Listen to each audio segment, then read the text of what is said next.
Hep hep cheerio, Raw was in Manchester. Oh bloody hell, let's have some bangers and mash. I could never really do a really good English accent. Just not in the cards for the Schleg Daddy, apparently. Did anybody get a little kick out of the fact that the WWE aired their little Veterans Day propaganda at the beginning of the show, and the show was in Manchester, England this week? Anybody else find the irony in that just a little bit? Whatever. All right, well, let's get to it. Let's talk about Raw for this week. I'm already off to a rip-roaring flying start, damn it. One major thing for me with this week's Raw has kind of been evident in the past couple of Raws as well, and that is the fact that the show got off to a very strong start, and I really thought this show did again this week. You know, when you get the standard kind of opening promo segment, you're almost like, WWE, that is a little bit on the predictable side. Can you shake up your damn television format just a little bit? And sometimes I do feel that way because sometimes it is the truth. But, when that promo segment leads to something else that is very good and then leads to in-ring action that is also very good with some very good consequences at the end, I can overlook that kind of stale lineup in your weekly television product. And the way this show kicks off, you've got your WWE Champion, Randall Keith Orton, in all of his majesty and baby oil and ring bonered splendor. That's about all you need. Oh, but this segment got better. Leave it to the Brits to have a real appreciation for talent. While Randall Keith Orton may indeed be the WWE Champion, there is only one Raw general manager, and that is Brad Maddox, who, of course, has the Maddox. I thought that was really cool, that when Brad Maddox comes out and he starts talking, the crowd gives him a little pop. And, Brad Maddox being Brad Maddox, because he has the Maddox, he plays it off like it's no big deal, but yet at the same time acknowledges the crowd like he should expect that type of reaction, because by God he should. Brad Maddox has really grown as a performer in this Raw general manager role. He has his niche, and he sticks to it, and he's really damn good at it, period. And then you get Corporate Kane, whether you're calling him Mr. Jacobs or Mr. Kane, I don't know, I don't give a damn. The sight of him in a suit is pretty damn cool. Like I said again, it's a complete and total departure from anything Kane has ever been. As a result, I am definitely willing to give it a chance, because this is not just Kane walking around in his red suit with no mask looking like a dumbass with marker on his freaking forehead and shit. This is a corporate Kane, a Glenn Jacobs Kane. This is what I want to see. And then, the heat maybe has never really translated fully to the people that she's managed, but when Vicky Guerrero comes out and she says, "Excuse me," she gets a reaction. And she gets a unanimous reaction. Even your top guy in the company, John Felix Anthony Cena, can't even get that type of unanimous reaction. Vicky Guerrero gets a unanimous boo reaction. It's freaking incredible. So you get this whole promo segment. They're trying to figure out who Randy's going to face. Is he going to face Cody Rhodes, or is he going to face Goldust? He ends up facing both of them. This is a match. And then Big Show comes out. I know a lot of people don't want to see Big Show versus Randy Orton as a title feud. Frankly, I don't, because I think there are better things for Randall Keith Orton to do as WWE Champion. But this did make for very, very good opening television for me on Raw this weekend. I really liked how throughout the night you got a little bit of Maddox and Kane and Vicky Guerrero. It was some good shit. So like I said, it always helps to me when I'm watching Raw to have the show get off to a hot start in its first 15, 20, 25 minutes. And I thought the show did this week, and it really helped set the plate for me for the rest of the night.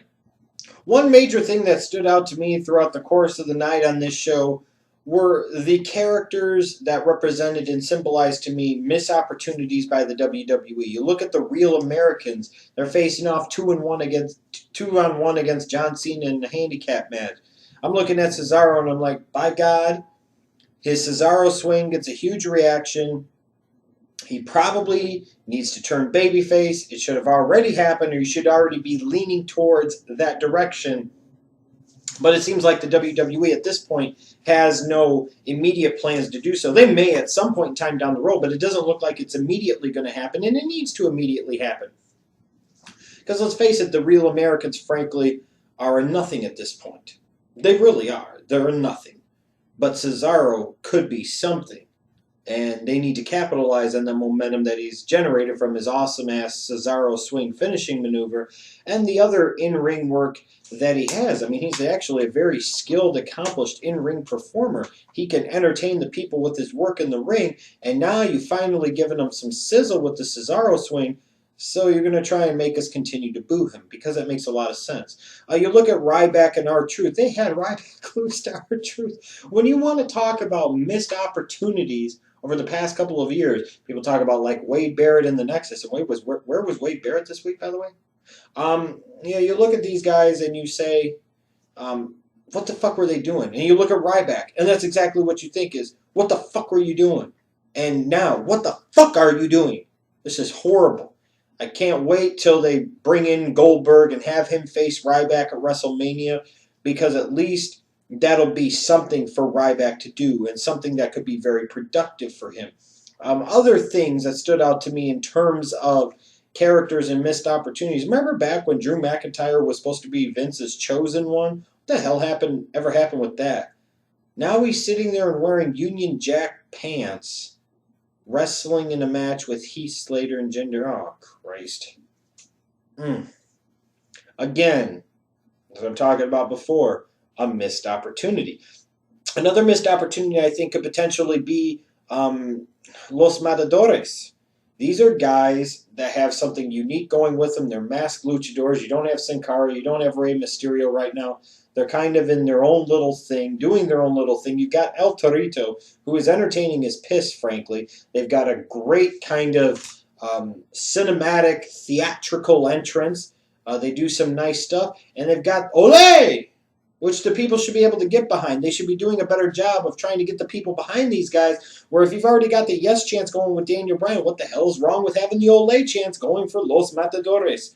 Again, they're not missing the boat with them yet, but I think they're getting close to that point and perhaps missing another opportunity. And then you look at the IC title match that happened on the show, Dolph Ziggler and Curtis Axel. Now, a lot of people, I'm sure, are saying, oh, you look at Curtis Axel, he's boring, he's dull, he's a terrible IC champion. Why did they give this guy a push? Why did they put him in this spot? You're probably right on all that. And a lot of you are probably pissed because Dolph Ziggler lost to Curtis Axel. And I understand that. But then my question to you is, the fuck does it matter? What really is the difference right now between Dolph Ziggler and Curtis Axel? Please don't sit there and type in the comments, oh, his work rate is better and he's got so much more personality. Does he really? What the hell is Dolph Ziggler's personality as a character? What really is Dolph Ziggler's personality as a character? Frankly, what really is Dolph Ziggler's character? Don't tell me the show-off, because I've shown before in videos in the past how stupid that show-off crap is. Showing off is doing things that other people can't do. If other people could do things like headstands and handstands, that's not showing off, that's just being a dumbass. And when you're not doing it in a self-deprecating kind of way, and you're trying to be serious and legit about it, you just look like a dumbass. And don't get me wrong, the WWE has missed their fair share of opportunities when it comes to Dolph Ziggler, no question about it, and similarly with Curtis Axel as well. But a lot of you right now, I'm sure, are very upset about the fact that Dolph Ziggler did a clean job on Raw this week, to which I say, what the hell difference does it make? In the grand scheme of things, Curtis Axel's probably never going to be a main event player consistently for that company. And frankly, maybe you need to start coming to grips with the fact that Dolph Ziggler's never going to be either. You know, they always make it a point to bring up the famouser, and that's Billy Gunn's move. When you look at Dolph Ziggler, he is awfully reminiscent to me of Jeff fucking Jarrett. He's not a top guy. Get over it. Get used to it, especially the way the WWE's been treating him lately. He's no different than Curtis Axel. So I don't understand where all the frustration is with Dolph Ziggler losing the match. What does he really matter at this point? You've already got Cena, well, you got Cena too, absolutely. But you've got CM Punk. You've got Daniel Bryan already in top spots. You've got Dean Ambrose. You've got Seth Rollins. Hop off the Ziggler dick. Let it go. It'll do you a lot of good. Another missed opportunity, I think, with the WWE is what they're doing with Big E Langston. If you're trying to establish this guy as a babyface, stop having him lose. That's an idea. Even more so, don't have him tap out to cross-arm breaker finishes. And don't have him repeatedly wrestle fucking Alberto Del Rio. Have we not seen that shit enough? When is enough with that fucking match? You've got a real opportunity here. The WWE has a huge void when it comes to creating a black babyface star. And Big E Langston is the type of guy that could do that. There are things to like about Big E Langston. But if you're going to give us reasons to not really get behind this guy, then as an audience, we're really not going to get behind this guy. And then you're going to continue to have the same problems where he's supposed to be a big-time babyface for you, and he gets a little bit of a reaction, but not too much. And you want to know how that works? See Kofi Kingston and see how little a lot of people care about him anymore. I'm sure there was a lot of ejaculate emanating from the nether regions of many in the YWC with the main event of Raw, and hell, you want to have some ejaculate emanating from your penile region? Go ahead. You're entitled to it, I guess. You got CM Punk, you got Daniel Bryan, and you got The Shield in the damn main event. And this is all fine and good. I know some of you are like, why did they have to have the CM Punk Paul Heyman shit? Who knows? Who cares? To me, it was such a small part of the show. I don't even, it doesn't even really resonate with me. It doesn't really bother me one way or another. One thing that did confuse me about this, even though I thought this ending segment was a pretty hot finish, and it had a lot of things going on, and it had a lot of interesting things going on. One thing that I did find a little surprising or a little confusing was the fact that they chose to have the Wyatt family and the Shield actually touch a little bit and go at it for a little bit. And the crowd there in England, who I thought was pretty good throughout the course of the night, I'm sitting there and I'm going, now wait a second. You've got the heel faction and the other heel faction. You've been intentionally trying to keep them apart on different parts of the show, that way as to not confuse the audience. But now you're confusing the audience by having this heel faction attack this heel faction, and then these two heel factions fight. Who are we supposed to cheer and who are we supposed to boo? Are you really going to sit there and tell me that we're supposed to cheer the Wyatt family? At this point, are you really supposed to be cheering the Shield when they've been aligned with Stephanie and Triple H for so long? That kind of confused me a little bit. Are you setting up for a future showdown between the Shield and the Wyatt family, setting up maybe the split of the Shield perhaps? And if that's the case, that's fine.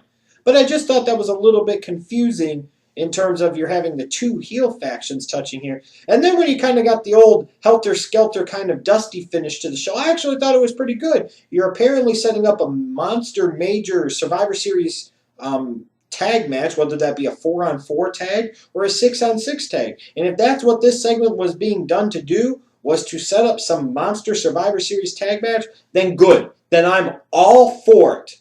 Because God knows I miss the days when Survivor Series was about those 4-on-4, those 5-on-5 tag team elimination style matches.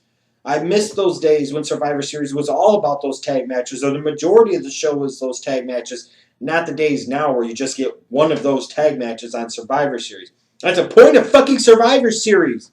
It's supposed to be different than every other damn pay-per-view of the entire year. It had its own built-in gimmick, and one of the asshat geniuses in the WWE, whether that's Vince himself or Kevin Dunn or one of the other morons there for whatever damn reason, decided that, hey, we're just going to make Survivor Series like every other damn pay-per-view we have. And then we're going to bitch about the lack of interest in Survivor Series and why the audience has dwindled over the years for Survivor Series and why it is by far the weakest performing of the big four pay-per-views every year.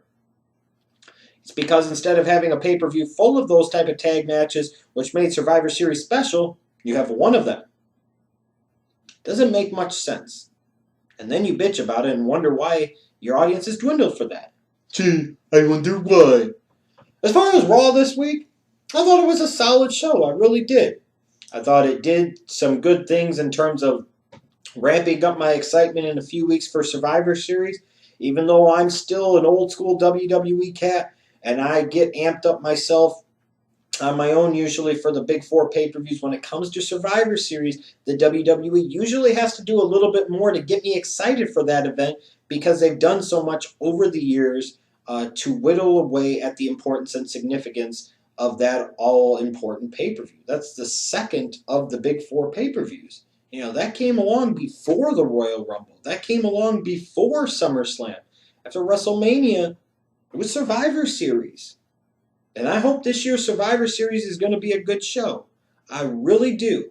There were some good things to like on this show, but like I said, it was also glaring to me the number of missed character opportunities that I saw on Raw this week. And it just reminds me of, even if I think the WWE is doing a little bit better in some aspects, how far they still really have to go as a company.